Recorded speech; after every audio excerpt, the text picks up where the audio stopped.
Fala galera do canal, galera, tudo bom com vocês? Galera, hoje nós estamos fazendo um vídeo sobre essa furadeira aí, ó, galera. Ela tá meio que ruim, né? Ela tá não tá muito legal, né? Ela tá... funciona, ela tá fraca, como se tivesse... Geralmente quando essas furadeiras ficam fracas, com um barulho estranho, pode ser mandril, que no caso não é mandril, é essas engrenagens aqui, ó, que tem entre o induzido e o mandril. Pode ser rolamentos, pode ser carvão ou escovas, que vocês vão já ver o que é tudo isso, que eu vou abrir ela e mostrar para vocês.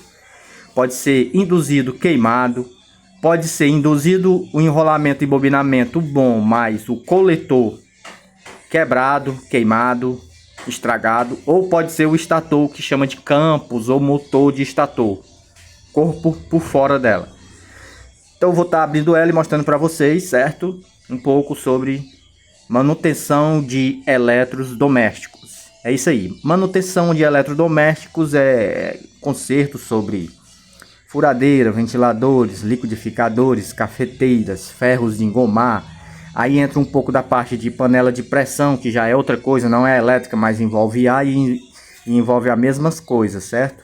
Enceradeira, que hoje nem existe mais, mas existia. E é isso, nós vamos estar mostrando um pouco para a nova geração sobre coisas modernas aqui e sobre coisas antigas, né? Por exemplo, hoje, os jovens de hoje não sabem o que é uma enceradeira, né? Que era um eletrodoméstico que você passava cera de carnaúba nela e depois você passava ela assim no chão de mosaico. Naquela época não tinha cerâmica, o máximo que existia era azulejo e mosaico.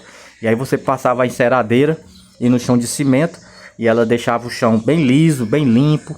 Com isso o chão ficava bem perfumado, cheiroso, limpo e bem liso para que a poeira não se alojasse facilmente. Então vamos voltar aqui para o estágio, eu vou abrir ela e mostrar para vocês um pouco e dar explicando aí um pouco sobre essa furadeira, ok? Já a gente volta aí, eu vou agora estar pegando aqui a chave de fenda, né, ó. Essa chave de fenda tem vídeo aí no meu canal, foi eu mesmo que fiz com solda, certo? Ó, ela tem várias... Ela é um tubo que eu soldei aqui uma ponta aqui, ó, que tem um soquete que recebe essas outras pontinhas aqui quando a gente precisa. Isso dá para vocês verem bem aí. Deixa eu clicar aqui que aí vai dar para vocês verem bem.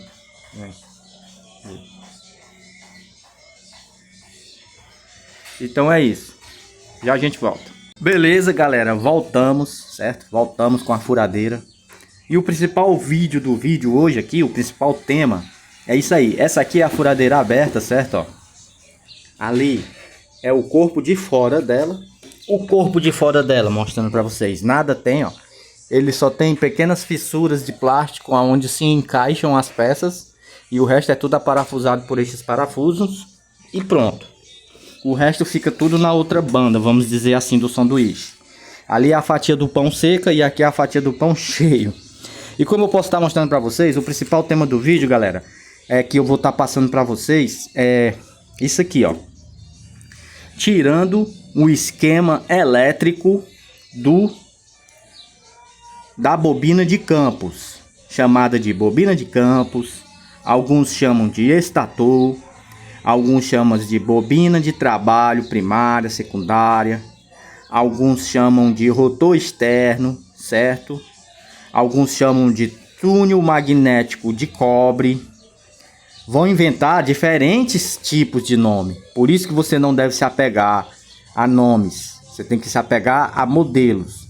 E para que você faça um bom trabalho e não se apegue a números e a modelos, é extremamente importante, ó, você pegar as etiquetas, essa aqui nem dá mais para ver, e você pegar os parâmetros. Por exemplo, aqui dá para ver muito pouco, ó. Aqui tem furadeira de impacto 800W, que é 800 watts de potência, da marca Bosch.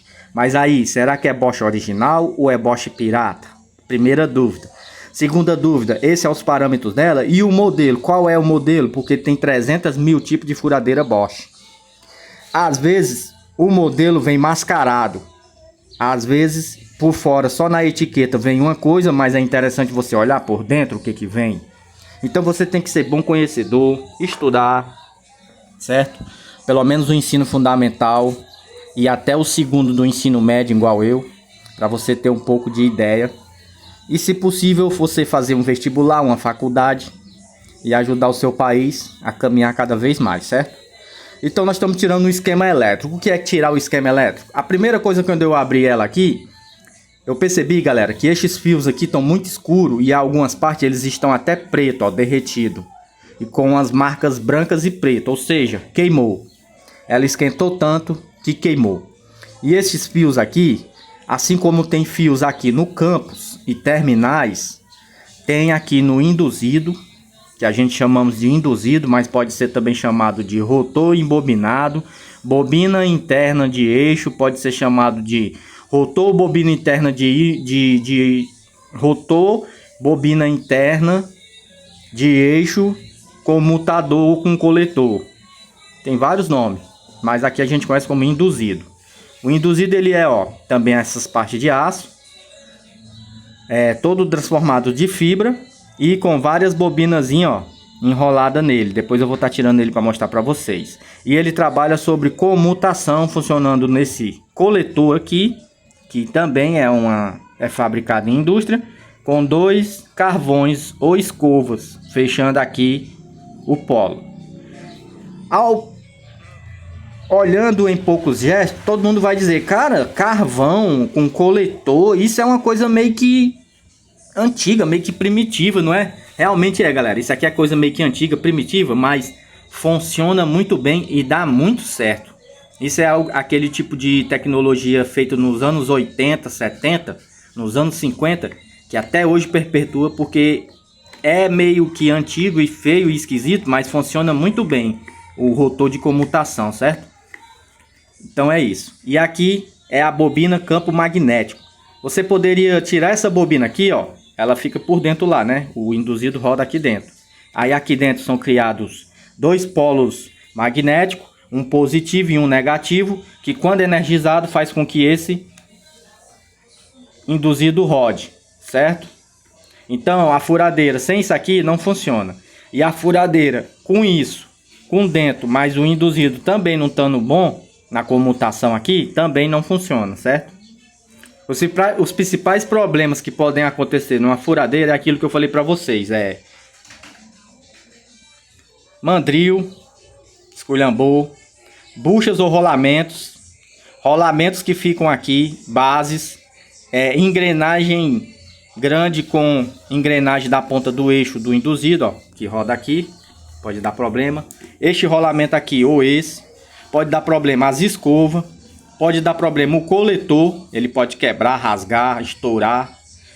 Os terminais aqui pode quebrar o fio, pode dar problema um fio que ele pode esquentar e queimar, ou pode dar problema na ferragem aqui do induzido também, do ferro do rotor. Também pode dar problema a chave aqui, ó, que liga e desliga a furadeira, e pode dar problema o pino, o cabo de energia que é ligado na tomada. E também pode dar problema esse estator. Quando eu abri essa furadeira, a primeira coisa que eu vi foi esse estator. E como vocês podem ver, eu já cortei ali com uma serra. Você pode usar uma lixadeira, muito cuidado. Ou uma serrazinha mesmo. E você pode estar lixando e tirando aí as bobinas. Uma dica é que essas bobinas elas vêm muito presa, dura, esmaltada. Uma dica é você estar botando um pouquinho de óleo com gasolina para amolecer o verniz para que você possa tirar. Daí eu já tirei, né? Mas antes, com um pouco de inteligência que eu tenho, que eu aprendi aqui com os meus patrões, as pessoas que me ensinaram também, eu fui na internet, puxei o esquema dela, pesquisei e aí já anotei aqui. Então isso é tirar o esquema elétrico da bobina para depois você enrolar ela, embobinar ela. Aí qual é o primeiro passo? O primeiro passo é você pegar a ferragem e o modelo da furadeira. Segundo passo é você jogar na internet ou nos fóruns de eletrodoméstico qual o modelo e qual o tipo do fio e quantas voltas tem nas bobinas de campos, que é essa que nós estamos trabalhando. Depois de você ter pesquisado, quando eu puxei lá na internet, deu aqui, ó. Essa furadeira, ela pode ser com o fio 26 ou o fio 27, que é a espessura do fio, a bitola. E ela pode ter entre 180 a 220 voltas, que são isso aqui, ó. Essas voltas aqui, ó. Não sei se vocês dá pra ver. O fio vem, ó. Aí ele passa por dentro em uma volta. 2, 3, 4. E assim por diante você vai fazendo. Então, são 220 voltas. Aí, beleza.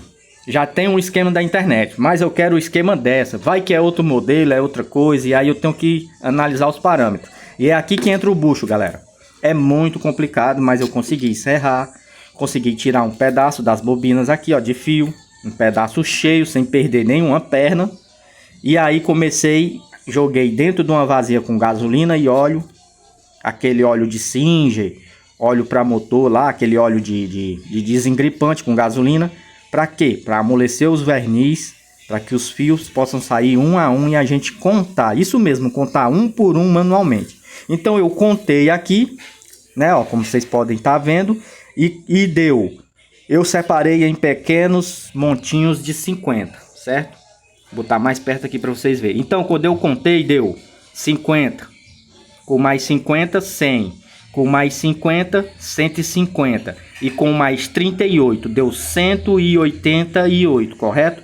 188 voltas. Aí eu já anotei aqui. Contagem do motor da furadeira no estilo manual. Eu mesmo fiz, verificando, deu 188 voltas. Fio, ponto de interrogação. Aí é que tá. O fio, embora aqui na internet tenha dizendo que é o 26 ou o 27, eu tenho que ir lá no cara que vende cobre ou fio, ou em alguma oficina mesmo profissional de reparo de eletrodoméstico, e medir na escala qual fio é, tá certo? Eu vou medir na escala. Para quem não sabe, a escala, existe uma escala, ela é uma escala redonda, e essa escala ninguém, né, qualquer um que faz, não existe não, ela é toda, ela é padrão, certo? Ela é produzida, tem para vender, mas ela é produzida no padrão do Inmetro, né? É uma coisa séria e ela é feita de aço, se eu não me engano é aço inox, que é inquebrável, indurável, inferrujável. E ela é disponibilizada pelas próprias empresas grandes fabricantes de cobre, como a Furukawa, a Eletrobras Brasil, a Cabrobras Cobre Brasil, a Cobix e outras empresas aí que fazem fios de cobre, beleza? Então, eles dão essa régua e você vai lá, pega o fio, ó, você tira um fio dos melhores que você achar aqui, da sua bobina que você contou, né? E mede lá. Se lá tiver dando, é o 25, é o 26, é o 27, então vai bater aqui com o esquema. Então, depois de ter feito todos esses parâmetros, eu cheguei à conclusão de que eu vou fazer o seguinte embobinamento. Eu vou colocar o fio 27 e vou colocar 200 voltas, tá certo? Eu vou fazer no meio. Eu nem vou seguir a minha contagem, que deu 188. E nem vou seguir essa daqui, que deu 180, do fio 26. Mas vou fazer com essa aqui, fio 27. E vou colocar 210 voltas. Lembrando que isso aqui você pode, não é obrigado a seguir a risca não. Você tem uma tolerância de 20 voltas a mais ou a menos, certo? Apenas vai influir um pouco na durabilidade e na velocidade dela, final. Então, galera, acabei de tirar o esquema. Tudo que eu tenho que fazer agora é remover todo esse cobre, arranjar fibra, né? Fibra é um pedaço é tipo isso aqui, fibra. Fibra é um pedaço de alumínio, de plástico, ó. Vou tirar ela aqui, ó. Isso é a fibra. Também vende lá onde vende cobre. Pra quê, ó? É como se fosse um papel aqui, ó. Vocês estão vendo aqui, ó? Esse papel aqui, ó. Ó, não sei se dá pra vocês verem, ó. Tá vendo isso aqui? Esse negócio aqui de papel, ó. Ela pode ser de papel e ela pode ser plástico acrílico. Fibra você usa dentro para poder os fios de cobre, ele não pode encostar nesse aço. Então ele tem que ser envolvido, protegido com uma camada de fibra, para que na vibração e quando ele estiver funcionando, esquentando, ele não venha a queimar, certo? Esquentar e fechar curto, porque não pode o cobre fechar curto em contato com este aço aqui não, do estator não. Então você enfibra, depois de você tirar todo o cobre, você enfibra e aí você começa a fazer a primeira bobina. Aí você faz a primeira bobina, depois você faz a segunda aqui. com a quantidade de voltas que você fez lá e os fios. E depois você coloca o começo de uma com o final da outra e o começo da outra com o final da outra, como vocês podem estar vendo aqui, ó. Aqui tem 1, 2, 3, 4 terminais, ó. Logo um é o começo e o outro é o final. Aí quando você vira, esse vira o começo e esse o final, certo? Lembrando que essas bobinas, visto o estator deste ângulo, você vai embobinar elas, visto deste ângulo aqui, ó. Você tira uma foto e marca, certo? Você tem que tirar uma foto e marcar. Por exemplo, aqui eu tenho a bobina. Isso. Aqui eu tenho essa bobina, ó. Então, essa daqui ela foi feita assim, ó, no sentido anti-horário, as voltas, certo? Isso também flui. Então você vai fazer nesse sentido, ó, colocando os fios por dentro e enrolando. Também outra opção que os grandes embobinadores de motores fazem é colocar nas máquinas dele e embobinar e depois colocar elas aqui dentro já prontinhas. Tem as duas opções, manual e com a máquina. Isso estamos falando de embobinamento, certo? Então você vai embobinar aqui, ó. Aí você vai colocar 200 voltas ou 180 ou 220. Aí você coloca 200 voltas, o fio 27, enrolou, bota o começo aqui, o final aqui e o começo aqui, certo? Você coloca o começo aqui e o final aqui. Aí você vira ela e aí começa a embobinar este lado, 200 voltas. Coloca o começo aqui, o final e o começo aqui. E pronto, e depois você faz a montagem lá e aí ela vai voltar a funcionar se o problema for só esse. Agora vem outra parte. Pode ser que o problema seja o induzido. E o induzido é esse cara aqui, ó. Quando o problema é induzido, aí eu não me habilito a tentar rebobinar ele, embora pessoas consigam rebobinar. E tem gente que faz, cara, isso aí na mão, manual faz. Já vi muita gente embobinar induzido de furadeira, de maquita, de serra mármore, de tudo. Ele é o mesmo processo, você vai retirar o cobre, retirar essas fibras. Em alguns casos você vai ter que te retirar este coletor, que às vezes o coletor danifica. E aí geralmente quando um cara vai embobinar o induzido aqui, ó, todas essas bobinas aqui, ó, de uma por uma, onde eu tô passando meu dedo, isso aqui são bobinas, ó. Tem o esquema também, tem aonde fica a ranhura e aonde fica a posição de rotação das bobinas uma por cima da outra. Não é de qualquer jeito. Você tem que saber o esquema. E você aprende o esquema de duas formas: pegando pronto de alguém ou de algum fórum de autoajuda na internet, ou você mesmo tirando o seu, que é bem mais trabalhoso, mas é possível. Geralmente quando os caras vão, eles serram, tiram, olham o primeiro modelo, depois anotam e depois vão contar a bobina aqui, quantos fios tem as voltas e qual a bitola do fio também. E geralmente eles já trocam um coletor, porque eles preferem não arriscar, então eles colocam um coletor novo. E aí é o mesmo processo, você vai utilizar os fios de cobre da Furukawa, da Cobix, da Eletrobras Brasil ou Cabobras Brasil, né? E aqui, galera, fica as escovas. Eu vou estar tirando um aqui para vocês verem o que seria a escova. Escova, galera, chama de carvão, tem vários nomes, né? Você pode estar chamando disso de carvão, de escova, pode chamar de massa de alto contato. Tem vários nomes, né? Eu chamo de carvão e escova. Eu vou tirar só um lado aqui para vocês verem. Não sei se dá para vocês verem aí. E aí vou mostrar para vocês. Aqui, ó. Ela já tá saindo aqui, ó.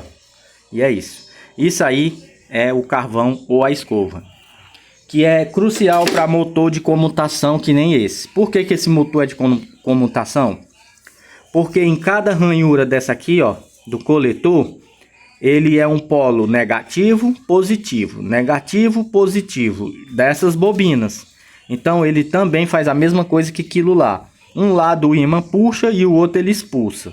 Então ele cria uma comutação magnética, eletromagnética, fazendo com que ele venha a funcionar, certo? Então eu vou tirar aqui uma escova para vocês verem, ó. Tá aqui ela, ó. Essas escovas, geralmente elas são feitas pelas indústrias brasileiras, a Carbografite Brasil, né? É uma empresa muito grande que trabalha com esse tipo de material aqui, parafina eletromagnética, Carbografite. não só fabrica escovas, como fabrica centelhadores, pedras para isqueiros e alguns tipos de eletrodos de grafites para soldagem, que no caso é a minha área aí que eu soldo, né, metal. Ó, eu vou estar tirando aqui. Ela fica aqui dentro desse casulozinho, ela tem uma mola que impulsiona ela, ó. E essa aqui é a escova carbografite, certo? Ó, inclusive ela já tá até pequena, ó, já tá ficando gasta. Quando a escova chega mais ou menos quase, aqui ainda dá para usar um bom tempo, mas quando ela chega a ficar um pouco mais fina que isso, já é necessário você fazer a troca, certo? Então ela também é energizada aqui, as escovas, ó, com estes fios, que faz a comutação, fazendo com que o coletor venha a girar. Então é isso, galera, eu espero que vocês tenham gostado aí. Este foi um esquema de como rapidamente tirar um esquema elétrico de uma bobina de campos, para poder você comprar o cobre novo, esmaltado, o fio de cobre zeradinho, e reembobinar ela para ela voltar a funcionar, beleza? Então espero que vocês tenham gostado aí do vídeo. E para quem ficou até agora, galera, eu vou estar dando uma dica que era para me dizer no começo, mas eu acabei esquecendo. Mas eu vou passar outra dica de outra coisa que não tem nada a ver, mas que é isso que eu queria dizer. Muitas vezes a gente acha que uma coisa não tem nada a ver com a outra, né? Muitas vezes a gente acha que uma coisa não tem nada a ver com a outra, mas essa não é bem a verdade. Como assim, Manuel? Eu vou estar falando para vocês. Isso aqui são engrenagens, ó. Às vezes são engrenagens aqui, ó, de furadeira também, de outras que eu tirei. Tipo, eu admiro você dizer, eu estudei na faculdade, eu estudo no vestibular, e você tem que estudar mesmo. Mas só que além de estudar, você também tem que dar a mão a torcer aos fóruns de autoajuda, ao YouTube mesmo, e a praticidade. O que é praticidade? É trabalhar, colocar a mão na massa. Quando você arranja um emprego no centro da sua cidade, vai à luta, você aprende coisas do dia a dia que muitas das vezes você não consegue aprender na faculdade. Por exemplo, existe um problema que às vezes a gente tem, que é para estar tirando corrente de bicicleta. E aí, para a gente estar tirando corrente de bicicleta, né?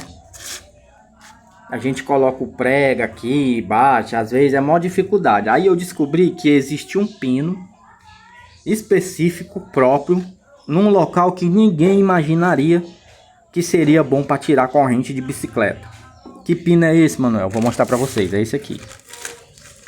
Dentro de equipamentos de DVD, Blu-ray ou som antigo que toca CD, equipamentos como CD-ROM ou PlayStation, existem estes pinos, ó, que seguram as engrenagens da unidade ótica. E aí existe esse pino aqui, ó, que ele é mole, é de aço carbono e entorta. E existe o mesmo pino, porém de aço inox, que é autoprotegido, nunca enferruja e não entorta. Então você vai pegar esse aqui, que é o bom, e aí você vai estar utilizando, ó, para tirar os pinos aqui da corrente. Então facilita muito na hora de você tirar um dente da corrente. Primeiro você dá uma pancadinha com um prego ou um martelo, e aí quando criar a cavinha aqui, você vem e termina com ele aqui devagarosamente, ó. Então eu tenho utilizado muito isso aqui para fazer troca da bicicleta das correntes da Monarch e da Caloi, e ele é muito bom. Eu tenho utilizado ele bastante e ele tem ajudado, e ele não empena, não entorta e não enverga, apesar da corrente ser um pouco dura. Só funciona para correntes de bicicleta. Para as correntes de moto já é outra coisa, é muito grossa, pesada, não funciona, ok? Então eu espero que vocês tenham gostado também dessa dica aí, certo? E como eu disse para vocês, toda vez que eu vou tirar a corrente, eu uso umas porquinhas, que é para poder fazer o sistema, para bater e tirar o dente facilmente. E utilizo este espino aqui. Outras coisas que eu utilizo também é ponçãozinhos e pregos, certo? Então espero que vocês tenham gostado, galera. Agora eu vou fechar tudo aqui e valeu. E tá aí, o esquema ficou desse jeito aí, como a gente pôde ver, né? O fio pode ser o 26 ou 27 e voltas pode ser 180 a 220 voltas. Por quê? Porque tá batendo com a nossa contagem que a gente fez aqui de 188 voltas, ok? Talvez eu use o fio 26 e faça 180 voltas. Então valeu, galera, tamo junto e valeu!